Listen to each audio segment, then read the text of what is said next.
What would you do if a tragic event overshadowed one of the most important days of your life? And then, a year later, your attempt to celebrate was met with outrage and an unthinkable demand? In today's story, the protagonist's choice is a masterclass in how to handle it. The lakeside venue for our wedding last year was breathtaking. My husband, Arthur, and I had envisioned a perfect day. Unfortunately, during the reception, a young child, unnoticed by their parents, slipped away and, tragically, went for a swim despite not knowing how to. The day was cut short, ending in devastation. We hadn't truly spoken to the child's parents, the Millers, since then, as our connection was limited to holiday gatherings, which hadn't occurred this past year. Yet, we remained Facebook friends. When our first anniversary arrived, I, Elara, innocently posted a few wedding photos to celebrate, thinking nothing of it. I woke up to a deluge of notifications, 30 comments and 15 missed calls. The top comment, a lengthy and furious message, was from Mrs. Miller. She was outraged, accusing me of disrespecting the tragedy and daring to post without mentioning her child or consulting her first. It quickly became apparent that a battle had erupted, with the entire family taking sides. The comments continued to pour in, eventually reaching 150, with my own friends and parents getting involved. Half of Arthur's family demanded I take the post down, apologize to the Millers, and show more respect, even suggesting we celebrate our anniversary on a different day. Others believed we could still celebrate on the actual day but privately, to keep peace. I felt I had done nothing wrong and that we should be allowed to celebrate our anniversary like anyone else. I wasn't celebrating the tragedy, I was celebrating my marriage. One commenter, a superfast mama, eloquently highlighted the disparity. But for crying out loud, take the post down. On one hand is a family with a dead child facing the 1-year anniversary of their loss. Unimaginable pain. On the other hand is your need to have people comment on how pretty your wedding was and tell you happy anniversary. Their pain far outweighs your needs for likes. This perspective, though harsh, resonated with the collective grief. Another, Diffel, stated, YTA, something awful happened at your wedding. It wasn't your fault, but it's something that you have to deal with. I'm very sorry that you will never be able to have a normal anniversary, but that's a small burden compared to having to deal with the loss of a child. Those that say you should just celebrate privately are absolutely correct. Do not put anything celebratory where the grieving parents can see it. The weight of their words was undeniable. I edited the post, restricting its visibility to only me and deleting all comments to quell the argument. However, an email we received shortly after confirmed that the comments were merely a symptom of a much larger issue.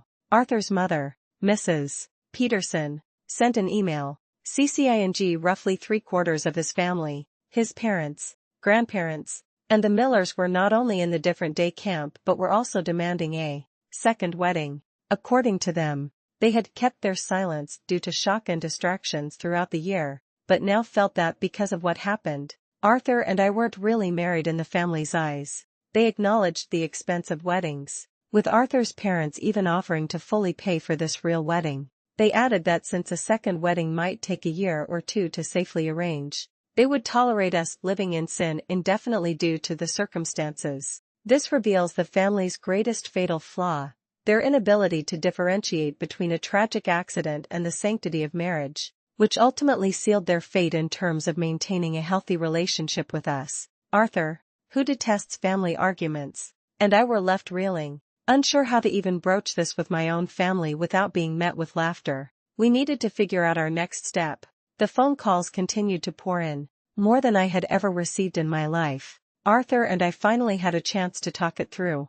A conversation we had avoided for too long due to its difficulty and the stresses of the past year. He agreed that while something needed to happen, their primary focus had to be acknowledging that we were, in fact, married. I spoke with my parents, who, true to form, were exactly as they always were. They were now fully aware of the situation. While they wouldn't support a full second wedding, they understood that this was an exceptional situation requiring an exceptional solution. I replied only to Mrs. Peterson, suggesting a group Zoom call with us, my parents, and Arthur's sister-in-law, who handles all their technology, to set things up for later that day. I realized I needed to clarify a few things. First, I had sent condolences and attended the funeral. By not speaking, I meant since the funeral, which I mistakenly thought was implied. Second, I am not heartless. I had been trying to use euphemisms to avoid difficult rules, and it's not an easy topic to discuss.